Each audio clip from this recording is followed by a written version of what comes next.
Well, it's certainly nice to be here this morning. A little crisper this morning than.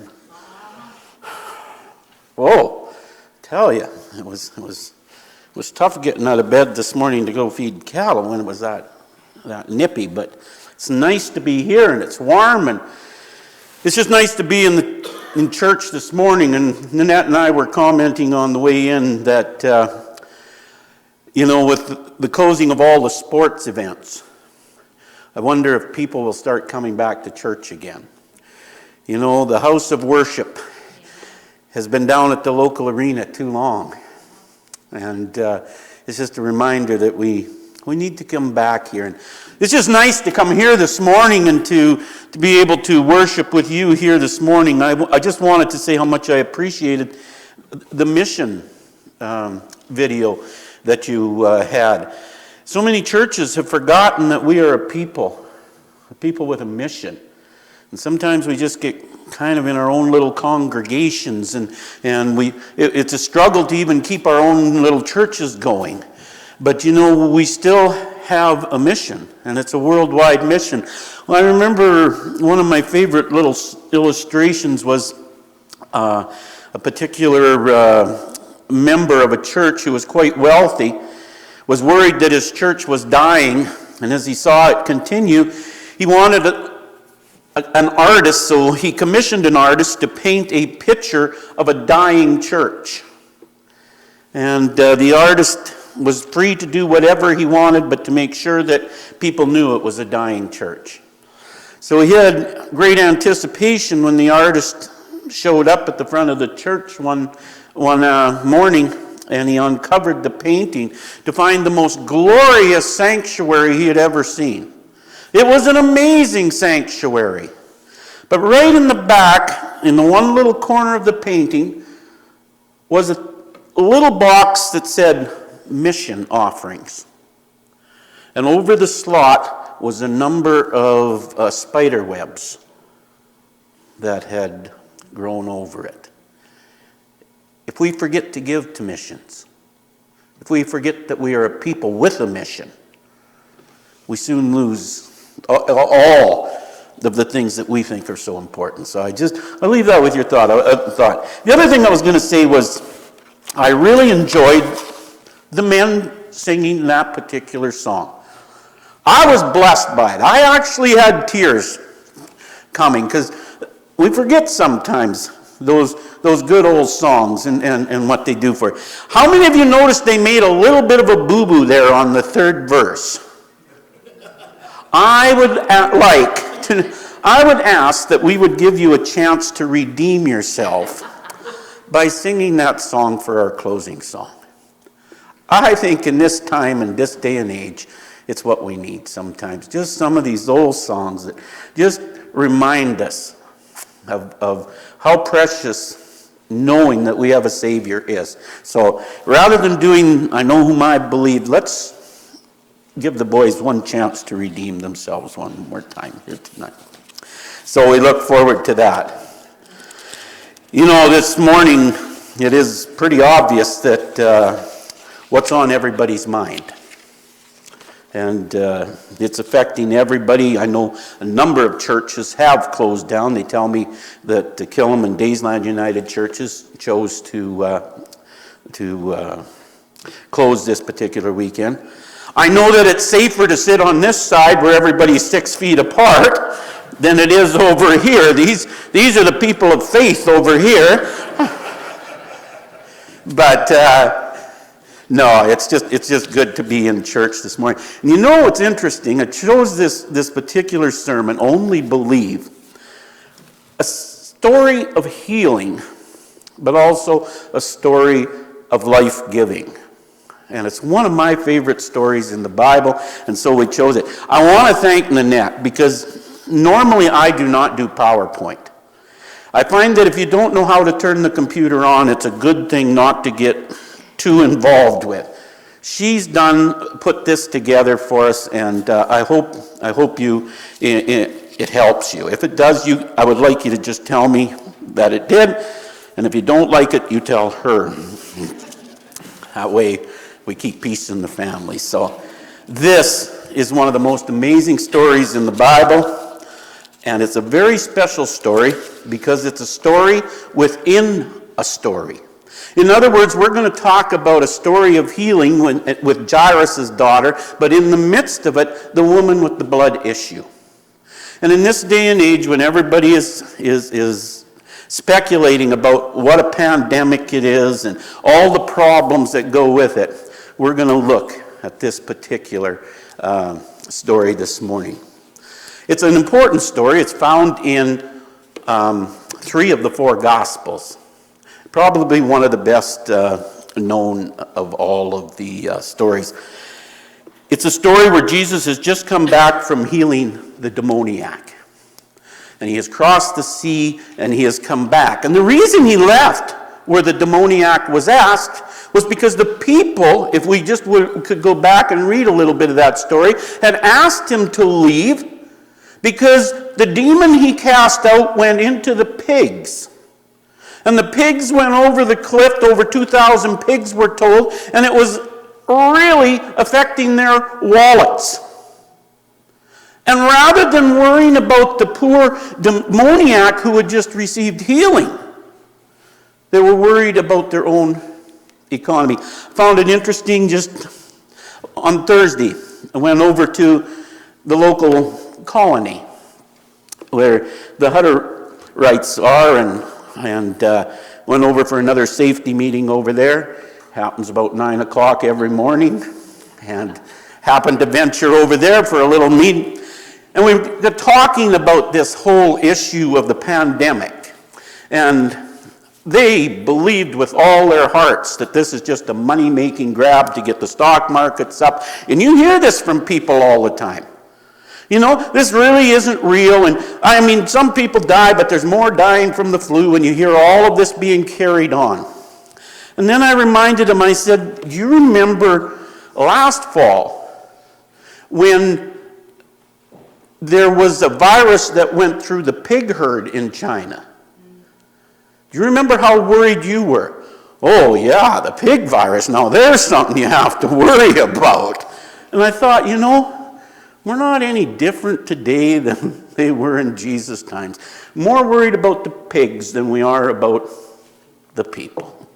And that's what I love, the stories of Jesus. He came because he was worried about people. And this is one of the classic stories.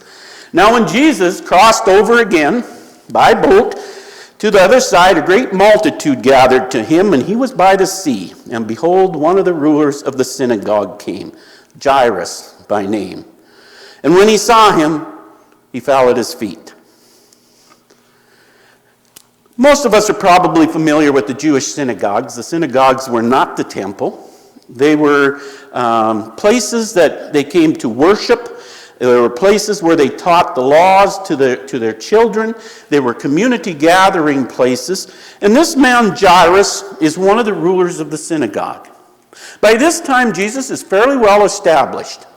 And people know that he's healing. People know that he's doing certain things. But the rulers of the synagogues, many of the major rabbis, many of the Pharisees were totally opposed to who Jesus claimed, the people claimed he was. People were saying he was the Messiah. At this point, Jesus has not yet said that, but others were saying he is the Messiah. And it caused a ruckus amongst the people. And even the rulers of the synagogues were having a hard time with him. Jairus, however, had a problem. As we read in our next, that he had a daughter. He says he came and begged him earnestly, saying, "My little daughter lies at the point of death." I find it interesting. Jairus had a request from Jesus, and we were told he fell at his feet. Suddenly, he came to worship this man called Jesus, because he had a special request that only Jesus could fulfill. My little daughter lies at the point of death. Come and lay your hands on her that she may be healed, and she will live." Jairus had faith that he could heal him. So Jesus went with him, and a great multitude followed him and thronged him. Jairus knew she was at home dying, and you can only imagine the great anticipation of trying to get Jesus there in a hurry as the crowd continued to throng about him. I can only see Jairus trying to push the people back, trying to get him to move a little bit faster, because Jairus had a daughter who was dying. But in the crowd that day, it says a certain woman had a flow of blood of 12 years. She had suffered many things from many physicians she had gone to. She spent all that she had and was no better, but rather grew worse. I did not put down, because sometimes there's children in the crowd, the rules and the laws concerning the discharge of blood by a woman. In fact, we don't often talk about this subject in church. We tend to consider this rather a messy subject, something that we'd rather not talk about. But you know, in their day and in that age, they talked about it openly. Because the discharge of blood was a major contamination point amongst the children of Israel. And they feared it. And so it became something that was well known. In fact, you became an outcast. If you were to go into Leviticus 15:19 to verse 31, and I'm going to allow you to go home and perhaps read that later, it was a major, major issue. In fact, you were considered unclean. And if that discharge was just the normal monthly cycle, that was fine. But you were still unclean, and anybody you touched during that time was unclean. Anything you sat on, anywhere you laid, was unclean. It was a major issue, and we were talking about a pandemic right now. For those people, they lived this all the time, worried about the fear of being clean and unclean, whether they could go to the temple. It was a major, major issue. In fact, when a woman's impurity was over, she was required to take, at the end of 7 or 8 days, I forget which one it was, but at the end of those days, and take 2 turtle doves and to go to the priest in order to be made clean again. Can you imagine living in a camp with 2 million people? How many women each day would be walking up to the temple with 2 turtle doves? Can you imagine the whispering that would go on? We don't live in that same society today, but that was the Jewish economy of the time. And if you go back and read it, you will come to an understanding. She had not been touched probably for 12 years. She had not gone to a temple for 12 years. She could not find forgiveness because forgiveness was at the temple only, and she was not allowed in. She was an outcast, and if we're really talking about it, she was dying. Spiritually, she was dying. Mentally, she would have been dying. And physically, she was also dying. A flow of blood for 12 years. She tried everything. She spent everything she had until she had no more, but she still continued to grow worse. You know, one of the things about the menstruation blood, it was considered filthy. It was considered one of the most terrible things for them to even touch. When Paul tells us about filthy rags, our works are like filthy rags, he's referring to these very rags that the women would have wore. And you say, why, Dale, would it be such a terrible thing? It was this reason. The blood was meant to give life. Menstruation blood was blood that did not give life. And so they considered that blood it was blood that was unacceptable to Christ, to God. So we just get a little bit of a feel for this poor woman as she has this problem. It says when she heard about Jesus, she came behind him in the crowd and touched his garment. For she said, if only I may touch his clothes, I shall be made well. If I could just touch his clothes. Where did she get that thought? Where would she have come up with, if I only could touch his clothes? I want to take you back to Malachi 4, verse 2, as you see here on the board. This was a messianic promise. It says, but to you who fear my name, the Son of Righteousness shall arise with healing in his wings. You and I are not familiar probably with the Jewish culture, not familiar with what the wings would have been, perhaps not familiar with all of those things. What's interesting in this messianic promise is the word son, S-U-N. It's not S-O-N, like many of us would consider, but S-U-N. The reason for that was Malachi was the last of the prophets to bring a word from God for over 400 years. Only until the announcement of Jesus' birth and of John the Baptist's birth do we get Jesus or a prophet coming and speaking to his people. For the children of Israel, it was called the time of darkness. The Lord hadn't spoken to anybody for 400 years. But it said, when the Son of Righteousness will arise. In other words, out of the darkness will come one who is the Messiah. And when he comes, he will come with healing in his wings. I want to just take you to Numbers 15, 38 and 39, so we have a little bit of an understanding of this. Speak to the children of Israel, tell them to make tassels on the corner of their garments throughout their generations, and to put a blue thread on the tassels of the corners. And you shall have the tassel, that you may look upon it and remember all the commandments of the Lord and do them. How many of you are familiar with the fact that the Israelite people wore tassels at all times? Are you familiar with that? This story is going to be interesting for you then. They were to wear these tassels on their garments at all times so that other nations would recognize who they were. It says to wear blue, because blue was the color of royalty at that time. And so they had to go to the Mediterranean Sea, in fact, in order to get the right snails to make the blue color. But they wore blue because it was a reminder to them of the fact that they were royalty. God told them, I don't want you to have any kings. We know that they later rejected that. Each of you is to be a king. Each of you is to be a king. And so it was a reminder to them by these tassels of the royalty that they were in their connection to God. Now, you remember the story of probably Saul and David.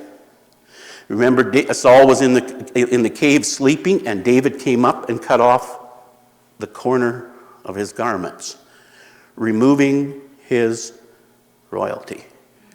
See the significance of the Jewish people, which Saul would have known and understood that David would be the next in line. He had removed.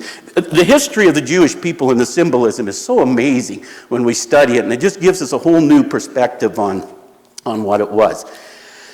The people at that time then developed a number of ways in which they would wear it on their garments. Rather than sewing it on every set of blue jeans, now that's not royal clothing, don't get me wrong, but instead of sewing it on every piece of clothing, they developed either a centerpiece like we see here that was a vest that they would have wore, and the tassels were set on the corners of those, or they did it similar to one of these on this side with the prayer shawl. And they wore a prayer shawl, and you can still go to Israel to this day, and you will see them wearing their prayer shawls with the tassels on the bottom and blue in color. And when they take it, when they pray to God, put it over their heads, and they're under there. And they say their prayers to God, removing the rest of the world and saying, I am under God's wings.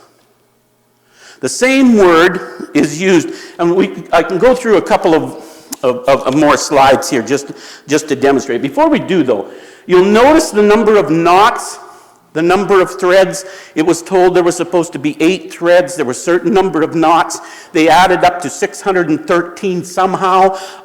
You can Google that in your spare time. But it was a reminder of all 613 laws that they had. A reminder of being royalty, a reminder of all the laws. They were to wear it at all times, which they did. Interestingly enough, when we talk then about Jesus and them casting lots for his garment, when it was removed, they thought they had removed his royalty as well. Just interesting symbolism that we get when we go back and study the Jewish thoughts and Jewish phrases. Anyway, we'll get through this. The lady knew, therefore, that when she touched his tassels, the hem of his garment, if he was the Messiah, she would be healed.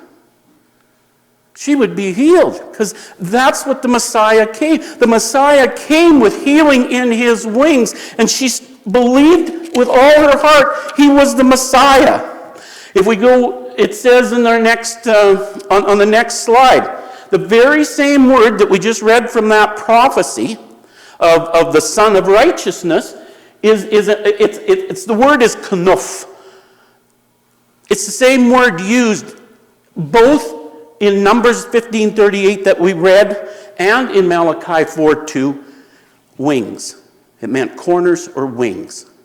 And so it had become a very common belief that when the Messiah came, you would be able to touch him and you would be healed. Nobody had done it this far because nobody believed he was really the Messiah. As of yet, he was just a well-known rabbi, or perhaps even a great prophet, but not the Messiah.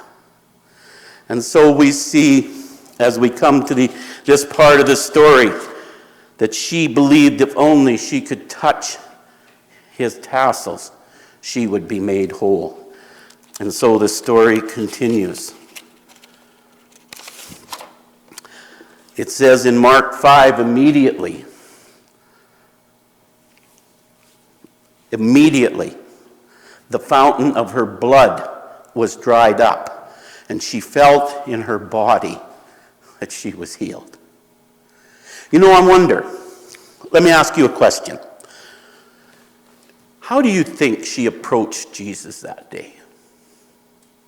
Do you think she approached him boldly, quietly? She wasn't supposed to be there. The law said she wasn't supposed to be there. Anything she touched would become unclean. The moment she touched the so-called person she believed was the Messiah, she would defile him. He would have been unclean ceremonially to do any more temple things, because if he was touched by her, she too would make him unclean. She would make anybody unclean that was around her. If you go back and read the book of Leviticus, it makes it so clear. And so she reached up there and she touched him.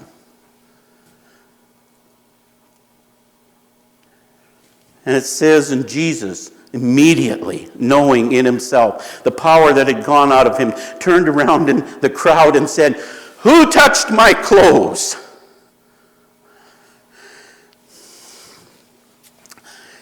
One of his disciples said to him, "You see the multitude around you, and you're asking, 'Who touched your clothes?'" And Jesus asked, "Who touched me?" You know, as much as I believe his clothes was touched, I believe his heart was more touched by this woman who had enough faith to believe that he was the Messiah. I believe with all my heart how his heart was touched. And he said, "Who touched me?" And I love this part. It says, and he looked around to see who. He didn't look around to see who had touched him. He looked around to see her who had done this thing. Jesus knew who had touched him. He wasn't questioning the fact of who had touched him. He looked around to see her who had touched him and done this thing.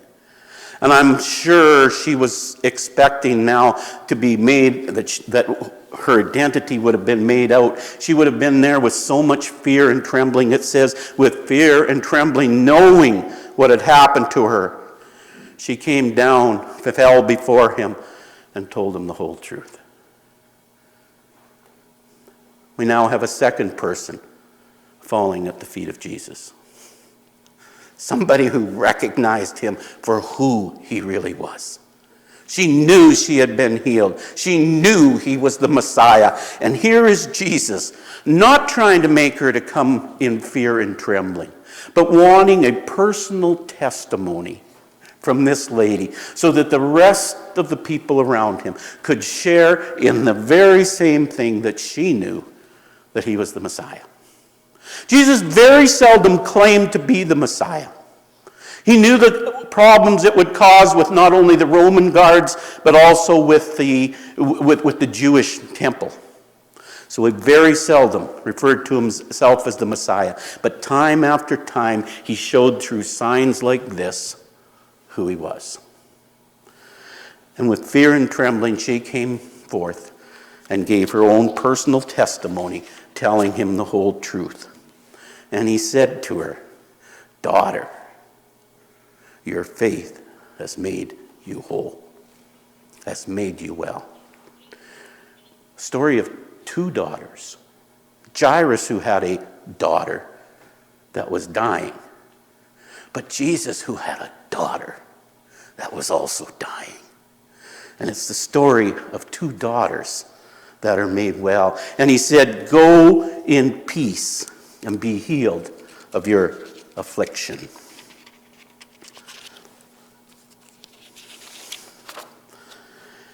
We know that her testimony affected many, many people. Sometimes I wonder if we know how much our testimony affects people.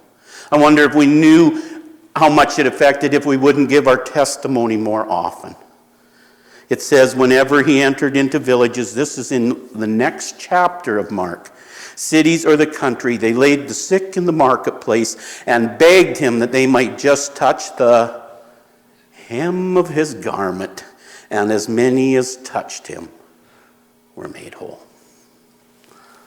What a testimony. But you know, there was somebody in the crowd that day that needed to hear that testimony. He was still trying to part the crowd to get to his house. Because it says, while he was still speaking, some came from the ruler of the synagogue's house, who said, "Your daughter is dead. Why trouble the teacher any further?" As soon as Jesus heard the word that was spoken, he said to the ruler of the synagogue, "Do not be afraid, only believe." And that's where the title of the sermon this morning comes from. Only believe. You see, the people who came to Jairus, like Jairus, believed that God could heal people from the sick. But he couldn't raise people from the dead. We're about to find a Messiah that not only heals people, but a Messiah that can bring people back from the dead. You and I are both told we are dead in our transgressions. And Jesus came to bring healing to that part of us, to give us life again. It's a wonderful, wonderful story. And as we go through a time when we're wondering about pandemics, it's good to know that we know the healer and the one who gives life. Jairus, only believe. Jairus, did you not just see what faith does? Do you not just see what believing in me as the Messiah can do? Jairus, only believe. And they continued. And it moved on. And he permitted no one to follow him after that except Peter, James, and John, the brother of James. Then he came to the house of the ruler of the synagogue and saw a tumult, and those who wept and wailed loudly. It must have took a little while to get there, because in the meantime, the mourners had already come. In Israel in that time, in the Jewish economy, as we talk about it, people often hired professional weepers. If you wanted people to know that you were fairly wealthy, you would hire a lot of professional weepers. These were professional people, not necessarily even known who might not have even known the family, but were literally hired to come and weep.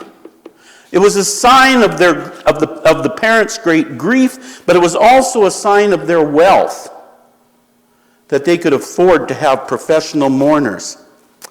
And when he came in, he said to them, "Why are you making this commotion and weeping? The child is not dead, but sleeping."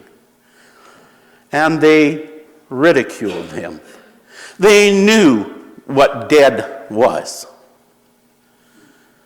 But when he had put them all outside, he took the father and mother of the child and those who were with him and entered where the child was lying. Then he took the child by the hand. That's an interesting statement.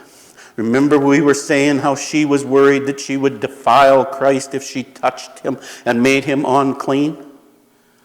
If you go back into the book of Leviticus, you could not touch a dead body either, or you would become unclean. And Jesus reached forth and touched her, took her by the hand, and said to her, "Talitha Kamai," which is translated, "Little girl, I say to you, arise." And immediately the girl arose and walked, for she was, how old? 12. 12. You remember how long the blood issue had been with the woman? 12 years. And they were overcome with great amazement. But he commanded them strictly that no one should know it, and said something should be given her to eat. The age of 12 is so important in this story, because the age of 12 was the age of consent. It was the age at which they would have considered you an adult. The Jewish people still to this day, bar mitzvahs for the men, for the boys, are at the age of 12. For the girls, it's called bet mitzvah. Okay, see, it's good. I'm glad we have some people who keep up with this stuff. But it happens at the age of 12, when you're now considered old enough to be an adult.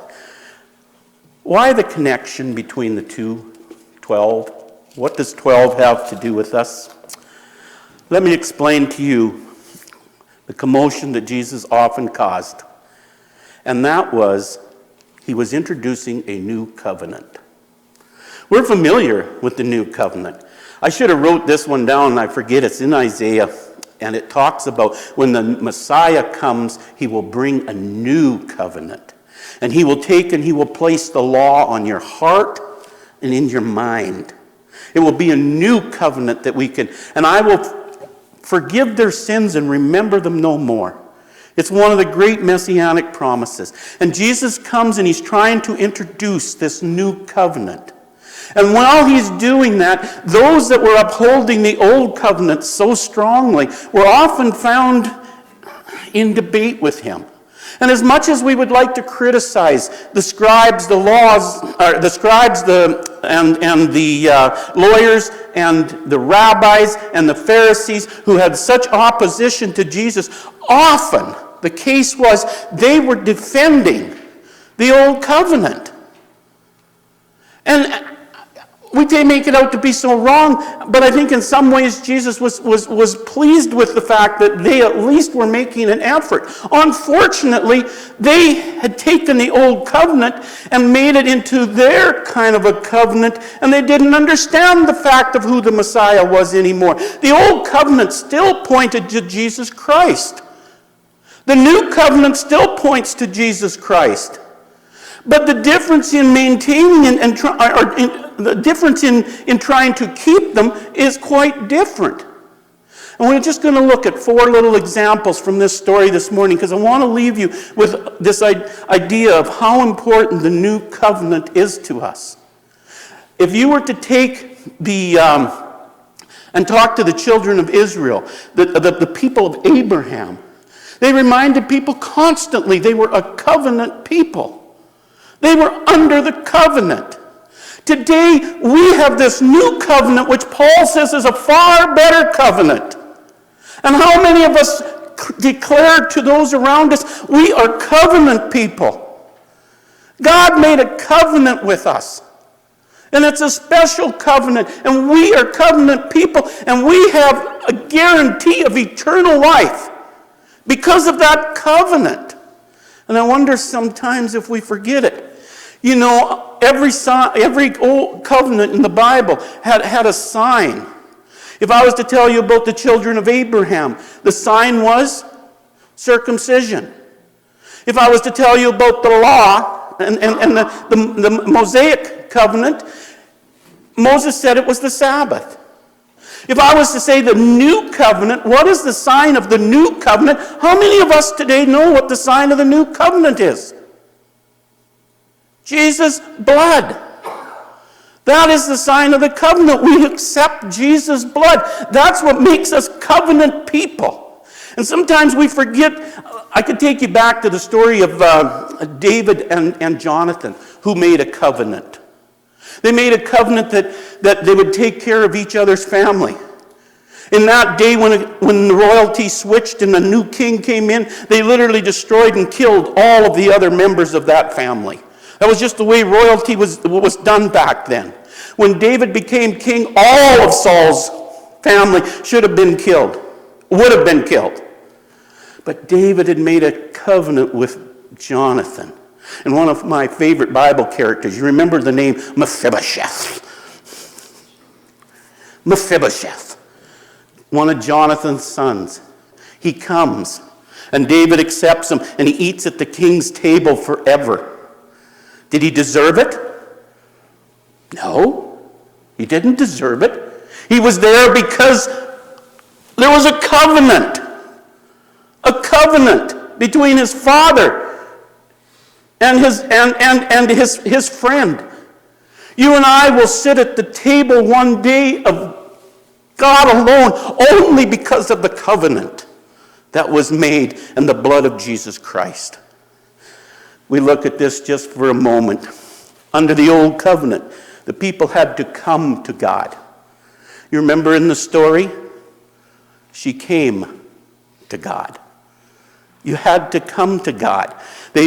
God's presence was in the temple. After Christ died on the cross, however, that was all, the veil was torn back and God was released to all of us again. And now God comes to us. The new covenant. Under the old covenant, the one who was unclean defiled the one who was clean. If you touched anybody and you were unclean, they became unclean. When the Messiah came, the one who was clean brought life to the unclean. The blood flowed continually from sacrifices to bring forgiveness. We can't even begin to imagine the number of animals slaughtered for sacrifices at the feasts and at all these daily ritual things. The blood literally flowed continually. Remember, her blood flowed continually. She's representing the old covenant that was about to be healed. And we know the blood of one sacrifice is sufficient to bring forgiveness to all. That's what the Messiah did. And lastly, and this one's so important, the faith comes by believing what the Messiah would do. We have an advantage. What's our advantage? We know that our faith comes by knowing what the Messiah has done. You know, there's probably about 25 to 30 differences between the old covenant and the new covenant. This story here demonstrates, just for a moment, the difference. Jesus was constantly introducing these new kingdom, new covenant issues. The last time I was here, I spoke about, I believe it was the woman caught in adultery. And if you remember in that story, under the old covenant, it was those old men there that were supposed to be the judge. And they came with their rocks because law said they were supposed to judge. And Jesus makes this statement, let the one who is without sin be the judge. And aren't we grateful this morning as we sit here, the one who is without sin is the one that is judging. I'm not sure how many of the old fellows in here I'd trust to judge me. Or would want to be judged by, right? The one who is with, and so Jesus was constantly bringing these things to him. For us today, Jesus says, I've paid the price. I've shed my blood. It's up to you to believe. As we go through these next few weeks, and I think they're going to be interesting times, I don't have the answers. I'm not saying that it's not going to claim some of us. It doesn't matter. It doesn't matter. We have a promise of eternal life because the Messiah who came offers that life. People ask me, Dale, how come that young lady, if she was only 12 years old, how come she still died later? Was she not given eternal life? And the answer is no, she wasn't. Because Christ hadn't shed his blood yet. It's his blood that gives eternal life. He would later do that for each and every one of us. The secret is, do you believe? Till the storm passes by.